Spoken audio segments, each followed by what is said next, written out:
मुल्क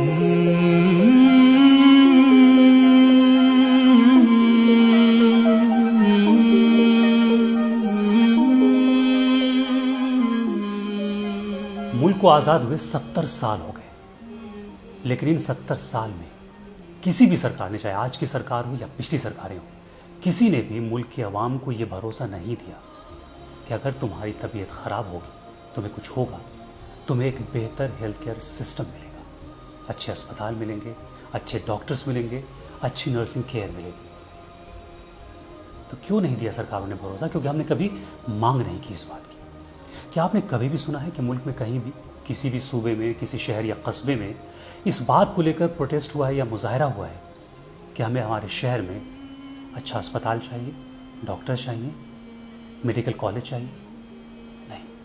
तो अगर नहीं मांगा हमने, तो सरकार हमें क्यों देगी? हमने सरकार से जो मांगा वो सरकार ने हमें दिया।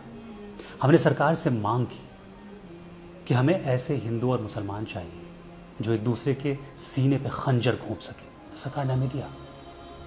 हमने ये मांग की कि हमें एक समाज नहीं चाहिए, हमें समाज बटा हुआ चाहिए।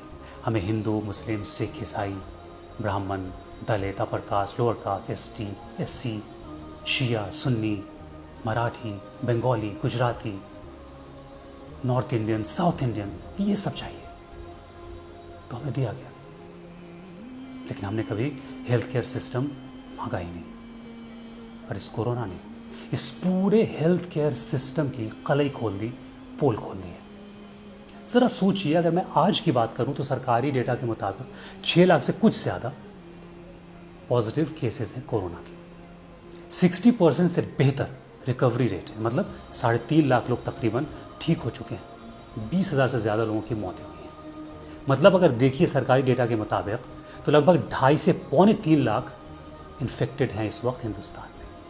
135 करोड़ की आबादी में 2.5 से 3 लाख लोगों को हम बेहतर हेल्थ केयर नहीं दे पा रहे हैं। और इसमें सबको अस्पताल की ज़रूरत नहीं है, इनमें से सबको ऑक्सीजन या वेंटिलेटर्स की ज़रूरत नहीं है। चलिए मान लेते हैं कि 2.5 से 3.25 लाख को ज़रूरत है, फिर भी इतने बड़े मुल्क में हम इतने भी लोगों को एक बेहतर हेल्थ केयर सिस्टम नहीं दे पाते। ये हमारा फेलियर है, हमारी नाकामी है कि 70 साल में हम ये भी अचीव नहीं कर पाए।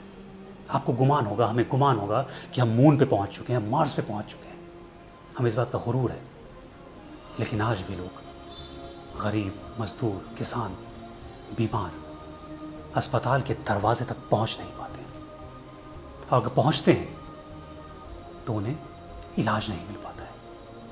हमारे मुल्क में सरकारी अस्पतालों का हाल देखिए, वार्ड में जानवर घूमते हैं, मशीनें नहीं हैं, अच्छे डॉक्टर्स नहीं हैं, अच्छा नर्सिंग स्टाफ नहीं है।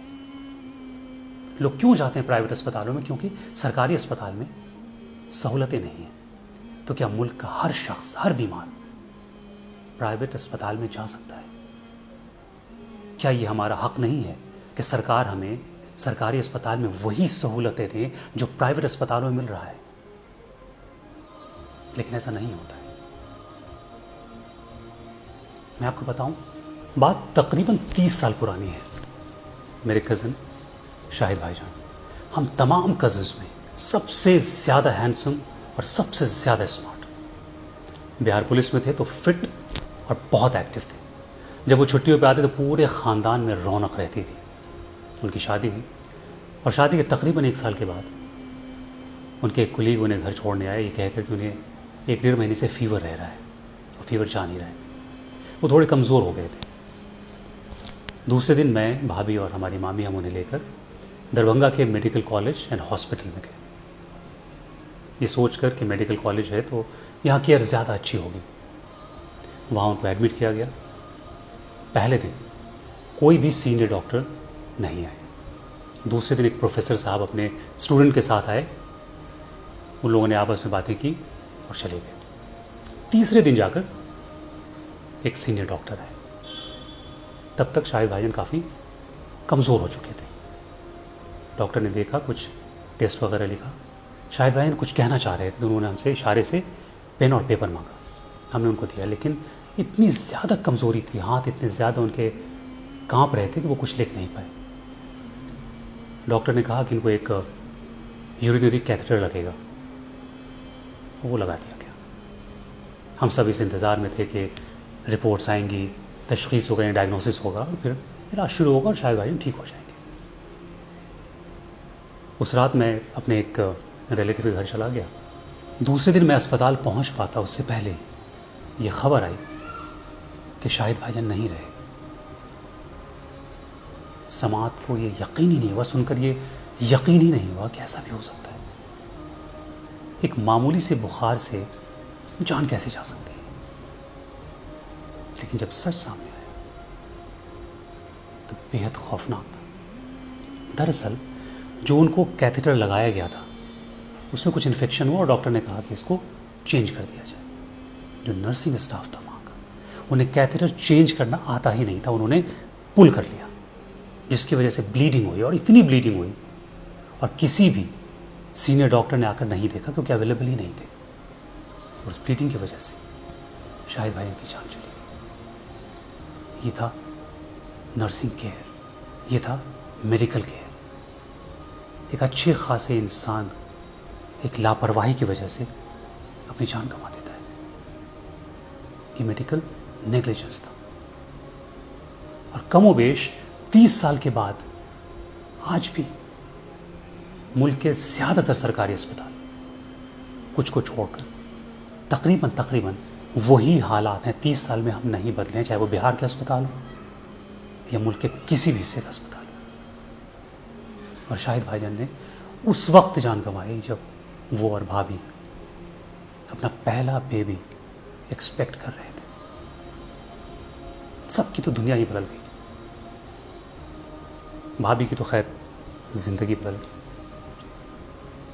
चंद महीनों के बाद आज ही के दिन यानी 10 जुलाई को उन्होंने एक बहुत ही प्यारी सी बेटी को जन्म दिया, वरीशा। हम लोगों को आज भी इस बात का मलाल है, वो खलिश है दिल में कि काश हम उन्हें उस अस्पताल में ना ले गए होते। हमने शायद प्राइवेट हॉस्पिटल में उन्हें एडमिट कराया होता तो आज शायद शाहिद भाईजान हमारे साथ होते। कुछ नहीं बदला है तब से और अब, क्योंकि हमारी और हमारे सरकारों की हेल्थ केयर सिस्टम कभी भी प्रायोरिटी रही ही नहीं। हमने कभी हेल्थ केयर को अहमियत ही नहीं दी।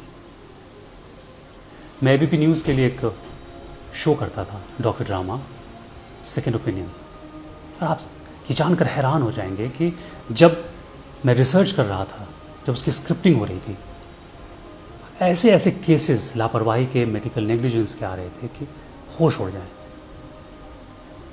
मैं आपको मेडिकल नेग्लिजेंस का एक सबसे ज़्यादा खौफनाक पहलू दिखाता हूँ। एक प्रेग्नेंट वुमन अस्पताल में, नर्सिंग होम में एडमिट है। डॉक्टर साहब फार्म हाउस पे पार्टी कर रहे हैं। अचानक तबीयत ख़राब होती है। वार्ड बॉय फ़ोन करता है डॉक्टर साहब को और डॉक्टर साहब कहते हैं कि ठीक है, तुम इस लेडी को लेकर ऑपरेशन थिएटर में पहुंचो। घर वालों को कुछ पता नहीं क्या हो रहा है।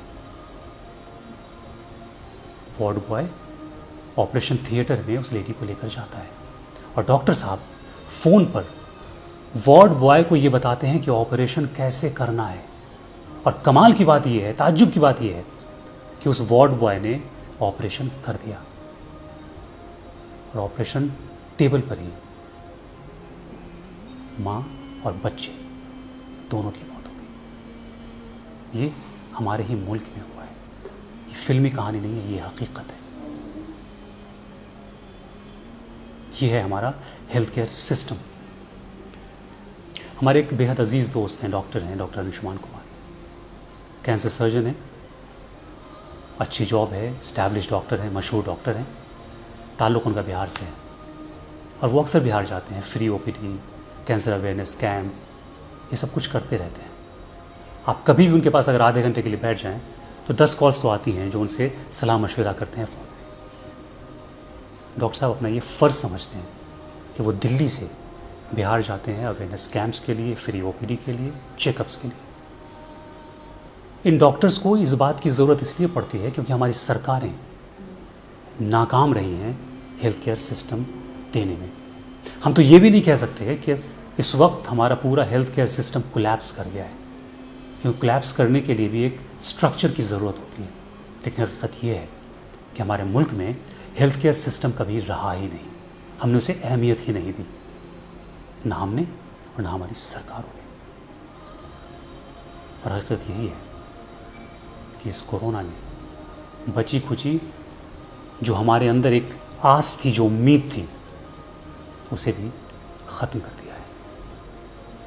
तो कभी भी अगर इस बात का गुमान करना हो कि हम चांद पे पहुंच गए हैं, कभी भी अगर इस बात का गुरूर करना हो कि हम मार्स पे पहुंच गए हैं, तो अस्पताल न पहुंचने वाले उन मरीज़ों के लिए थोड़ा आंसू ज़रूर बहा लीजिएगा।